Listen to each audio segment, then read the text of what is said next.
Hey everybody, Dr. A here, and in this video we're going to be exploring another example of shear strain. So let's get started.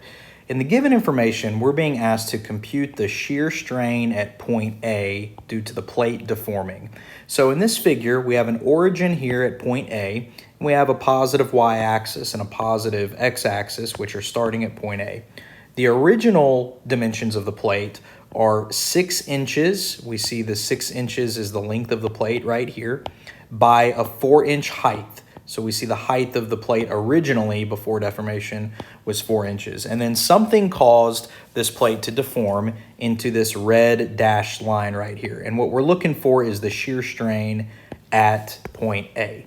So let's go ahead and get started. We know that the basic definition of shear strain is original angle minus the new angle. Okay, so original angle theta minus the new angle theta prime, right? Now, our original angle, theta, is pi over 2, all right? So the question becomes, what is the new angle, okay? What is that new angle that our plate is now at? That's the theta prime, okay? So where do we find that? Where do we find that new angle? Well, what I'm going to do is I'm going to zoom in on the edge of this plate, and I'm going to use these dimension lines here to help me figure out where I get theta prime, which is, again, the new angle that the plate is resting at after deformation, okay? So let's zoom in here, and I'm going to change colors here. So I'm going to say here's point A. And here is the deformed edge of that plate. Let me draw that a little bit better for us. The deformed edge of that plate, okay? And we see that the base dimension of that deformed edge of the plate is 0.2 inches. That's given to us right here. And then we see that we have a height of this edge. Now, is the height of that edge 4 inches? Well, no, it's deformed now, and we see that that corner at the top left corner has moved down by 0.3 inches.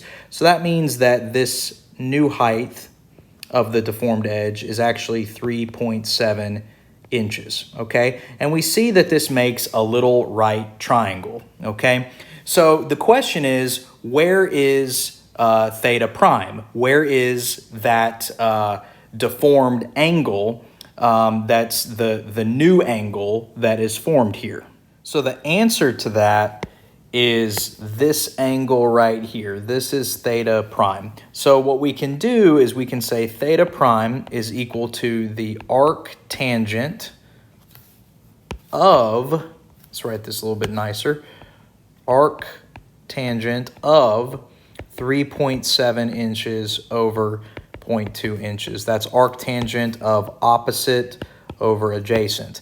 Now, when we punch this in our calculator, we want to make sure our calculator is in radian mode because we measure shear strain in radians. And when you punch this in your calculator, you should get 1.517 radians. So that's theta prime. And so finally, we can get the shear strain as pi over 2 minus 1.517 radians. And when we do that, let's see what we get. Punch this in our calculator, and we get a shear strain of 0.054 radians. You see my iPad just reminded me I have a low battery. That's okay. So that's the answer. Now let me show you a quicker way of doing this, okay? So remember, shear strain is the original angle minus the new angle, right? Well, if we look at this graphically, where is that physically? Well, gamma is actually this angle right here, okay? So here's what's kind of interesting about this. We could solve this problem a little bit more directly by doing the following. We have the deformed edge here. This is a bit exaggerated. Let me get that a little bit more realistic, I guess, comparable to my other figure. So really, the change in angle is right here. This is actually gamma, and we could get it directly if we wanted to, okay? And so these dimensions are still 0.2 inches and still 3.7 inches. So what we could do is we could say gamma directly equals the arctangent of, again, it's arctangent of opposite over adjacent. So opposite here is 0.2, adjacent side is 3.7 inches, and there's that right angle. We could say this is 0.2 over 3.7 inches. And if we punch that in, let's see what we get. Arctangent of 0.2 divided by 3.7.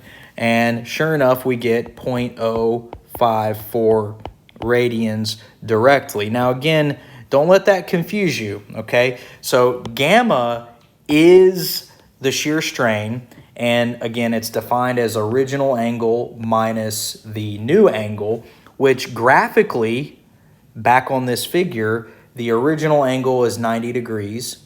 The new angle is this angle right here, and if you subtract the two, you directly get this angle that's referenced from this vertical axis, and that's what we're showing in this second right triangle right here, and where we can get it directly.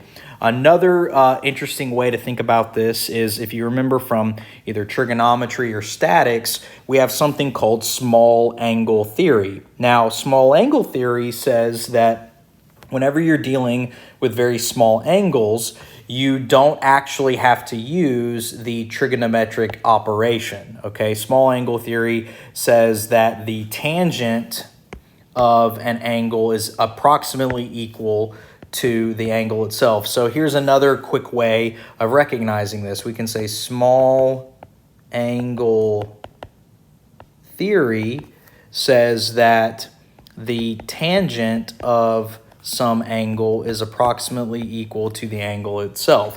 So we could use small angle theory here, and we could say gamma equals just directly 0.2 inches divided by 3.7 inches without the arctangent. So punch that through and see what you get. 0.2 divided by 3.7, and sure enough, you get 0.054 radians. So we see three different trigonometric approaches to solving this problem. So if you found this problem helpful, please hit like and subscribe, and be on the lookout for other content like this. Thanks for watching.